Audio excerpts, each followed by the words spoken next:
Hello guys, निवेश ज्ञान channel में आपका बहुत बहुत स्वागत है। दोस्तों, अगर आप म्यूचुअल फंड से मंथली इनकम पाना चाहते हैं तो म्यूचुअल फंड के अंदर एक टर्म होती है SWP यानी सिस्टमेटिक विड्रॉवल प्लान। ये ठीक SIP यानी सिस्टमेटिक इन्वेस्टमेंट प्लान के अपोजिट काम करती है। SIP में हम छोटा छोटा अमाउंट जमा करते जाते हैं और फिर लास्ट में एक बड़ा फंड हमें मिल जाता है।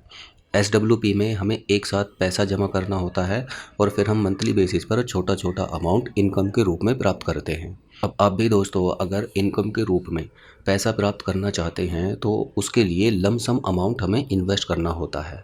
इस वीडियो में हम एक स्ट्रेटजी के ऊपर बात करेंगे जिसके तहत आप अगर 1 लाख रुपए का इन्वेस्टमेंट कर देते हैं तो आप एक बड़ा फंड इकट्ठा कर सकते हैं। अब दोस्तों, जिन लोगों के पास में फंड की अवेलेबिलिटी है यानी किसी के पास पैसा है तो वो आज ही इन्वेस्ट करके और अपनी मंथली इनकम सेट कर सकते हैं, लेकिन बहुत सारे लोगों के पास में पैसा नहीं होता है। तो उस केस में दोस्तों हम किस तरह से 1 लाख रुपए से एक बड़ा फंड इकट्ठा करके उसके बाद उसमें हम मंथली इनकम सेट कर सकते हैं। दोस्तों, म्यूचुअल फंड के अंदर जब भी आप पैसा इन्वेस्ट करें तो ये सोचकर करें कि यहाँ पर हमें लॉन्ग टर्म के लिए ही इन्वेस्टमेंट करना है, क्योंकि म्यूचुअल फंड के अंदर लगभग 10 साल के बाद में कंपाउंड इफ़ेक्ट का जादू देखने को मिलता है। फॉर एग्ज़ाम्पल, अगर आप किसी म्यूचुअल फंड के अंदर 1 लाख रुपए का लमसम इन्वेस्टमेंट करके छोड़ देते हैं और वो आपको 16% के रिटर्न प्रोवाइड कराता है।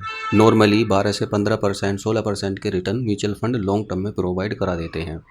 तो अगर हम बात करें दोस्तों 5 साल में 1 लाख रुपए बढ़कर 2,10,000 रुपये हो जाएगा। तो पहले 5 साल में जब हमने अपने पैसे को इन्वेस्ट करके छोड़ दिया तो उस केस में 5 साल लगे उस पैसे को डबल होने में।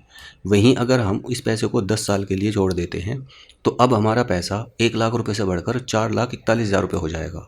तो सेकंड जो 5 साल हैं, 5 से 10 साल का जो पीरियड है उसमें जो हमारे पैसे में ग्रोथ होगी वो लगभग 2,41,000 रुपये के आसपास की होगी। अब इसी तरीके से अगर मैं इस इन्वेस्टमेंट को करके छोड़ देता हूं दोस्तों 15 साल के लिए, तो अब हमारा 1 लाख रुपए बढ़कर 9,26,000 रुपये हो जाएगा। 20 साल के टाइम पीरियड की अगर हम बात करें तो हमारा 1 लाख रुपए बढ़कर 19,46,000 रुपये हो जाएगा। वहीं अगर मैं बात करूं 25 साल के टाइम पीरियड की तो हमारा 1 लाख रुपए बढ़कर 40,87,000 रुपये हो जाएगा 16% रिटर्न के हिसाब से। और अगर हम 30 साल तक इन्वेस्टमेंट करके छोड़ देते हैं तो हमारा 1 लाख रुपए बढ़कर 85,84,000 रुपये हो जाएगा। वहीं अगर मैं दोस्तों बात करूं कि हमारा 1 लाख रुपए कितने दिन में कन्वर्ट हो सकता है तो उसके लिए टाइम चाहिए होगा 31 साल का और 16% के कंसिस्टेंट रिटर्न्स। तो हमारा 1 लाख रुपए बढ़कर 99,58,000 रुपये यानी ऑलमोस्ट 1 करोड़ रुपए हो जाएगा। अब दोस्तों सपोज़ कीजिए आज आपकी एज 25 साल है और आप अपने रिटायरमेंट के पॉइंट ऑफ व्यू से एक बड़ा फंड इकट्ठा करना चाहते हैं ताकि आपको रिटायरमेंट के टाइम पर एक मंथली इनकम लाइफ टाइम के लिए मिलती रहे।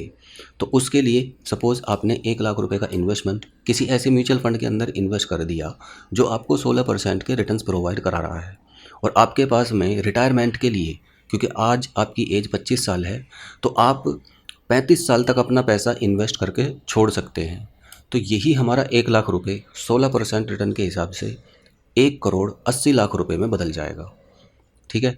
अब दोस्तों अगर आपकी एज मान लीजिए ज़्यादा है, 30 साल है, तो आप अपने इन्वेस्टेड पैसे को बढ़ा सकते हैं। 1 लाख की जगह आप 2 लाख रुपए का इन्वेस्टमेंट करके छोड़ सकते हैं। अगर आपकी एज उससे ज़्यादा है तो फिर आपके पास में थोड़ा पैसा अवेलेबल होगा, देन आप 2 लाख 5 लाख एक साथ इन्वेस्ट करके छोड़ सकते हैं।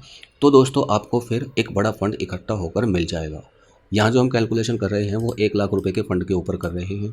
अब सपोज़ आपने 35 साल के लिए 1 लाख रुपए डालकर छोड़ दिए, जो 35 साल के बाद में दोस्तों यानी आपकी रिटायरमेंट के पास 1,80,00,000 रुपये हो गए।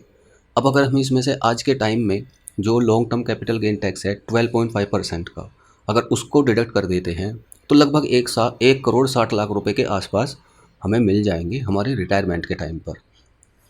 अब दोस्तों आप 1,60,00,000 रुपये के अमाउंट को निकाल कर किसी ऐसे म्यूचुअल फंड में इन्वेस्ट कर सकते हैं, यानी इंडेक्स फंड में, ब्लू चिप फंड में या लार्ज कैप कैटेगरी के म्यूचुअल फंड में, जहां से आपको रिटर्न भी मिलता रहेगा और आपका पैसा भी सेफ रहेगा, प्लस आपको मंथली इनकम भी आती रहेगी। मान लीजिए आपने 1,60,00,000 रुपये को दोस्तों इन्वेस्ट करके छोड़ दिया किसी ऐसे म्यूचुअल फंड में जो 12% के रिटर्न प्रोवाइड करा रहा है।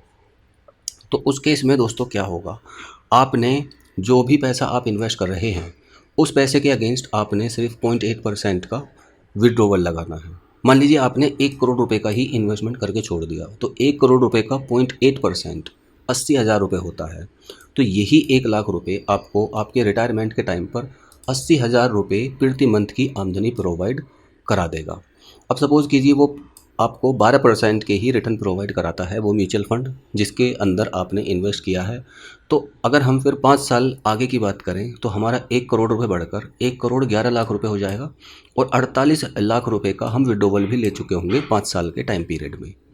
तो आप यहाँ पर देख सकते हैं कि 2 चीज़ें बहुत ज़्यादा यहाँ पर मैटर कर रही हैं। पहला ये कि आपको एक लॉन्ग टर्म के पॉइंट ऑफ व्यू से ही अपने पैसे को इन्वेस्टेड रखना है, और दूसरा जब आप लॉन्ग टर्म के पॉइंट ऑफ व्यू से पैसे को इन्वेस्टेड करके रखेंगे तो आपके पैसे पर कंपाउंड इफ़ेक्ट बहुत तेज़ी से और बहुत ज़्यादा दिखाई देता है। ठीक है, अब ये टोटली आपके ऊपर है कि आप छोटे से अमाउंट को कितने दिन तक इन्वेस्ट करके रख सकते हैं, क्योंकि छोटा अमाउंट भी लॉन्ग टर्म के पॉइंट ऑफ व्यू से इन्वेस्टेड रहने के बाद एक बड़े फंड में कन्वर्ट हो सकता है। अगर हम LIC की भी किसी स्कीम में पैसा इन्वेस्ट करते हैं तो वहाँ पर भी एक डेफरमेंट पीरियड होता है, यानी आज आपने पैसा इन्वेस्ट कर दिया तो आपको 5 साल बाद, 10 साल बाद, 15 साल बाद इनकम आना शुरू हो जाती है। और वहाँ पर LIC की सभी स्कीम्स के अंदर नॉर्मली हमें 7 से 8% के रिटर्न ही देखने को मिलते हैं। म्यूचुअल फंड की खास बात यह है कि यहाँ पर आपको ऑलमोस्ट 12 से 15% के रिटर्न्स ईजिली मिल जाते हैं।